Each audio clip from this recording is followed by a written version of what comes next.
Allah, le tout miséricordieux, est décrit par deux magnifiques noms, Ar-Rahman et Ar-Rahim. Ar-Rahman signifie sa miséricorde universelle, englobant toute la création. Il souligne l'immensité et l'universalité de sa compassion. Ar-Rahim, quant à lui, désigne sa miséricorde spécifique et continue, en particulier pour les croyants.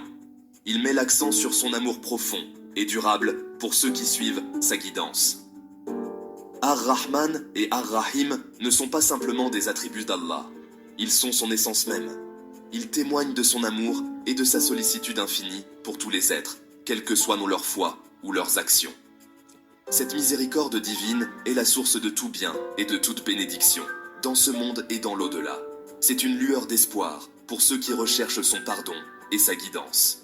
Comprendre Ar-Rahman et Ar-Rahim est fondamental pour saisir l'essence de l'islam. Cela nous rappelle que la miséricorde d'Allah précède sa colère et qu'il est toujours prêt à pardonner à ceux qui se tournent vers lui avec un repentir sincère. La miséricorde d'Allah ne se limite pas aux justes. Elle s'étend même à ceux qui se sont écartés de son chemin, leur offrant d'innombrables occasions de se repentir et de rechercher son pardon. Il est conscient de nos faiblesses et de nos combats, et il ne nous juge pas uniquement sur nos erreurs. Le Coran souligne à maintes reprises la volonté d'Allah de pardonner. Il dit « Ô mes serviteurs qui avez commis des excès à votre propre détriment, ne désespérez pas de la miséricorde d'Allah, car Allah pardonne tous les péchés.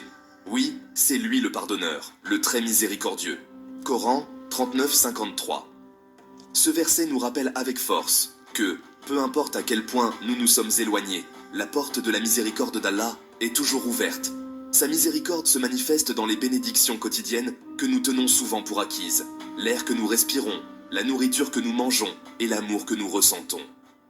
Ce sont toutes des manifestations de sa compassion infinie, nous rappelant sa présence et sa sollicitude. Même dans les moments difficiles, sa miséricorde agit comme une source de force et de réconfort. Al-Adl, qui signifie le juste, est un autre attribut essentiel d'Allah. Sa justice est parfaite et inébranlable, garantissant que chaque action, bonne ou mauvaise, est prise en compte.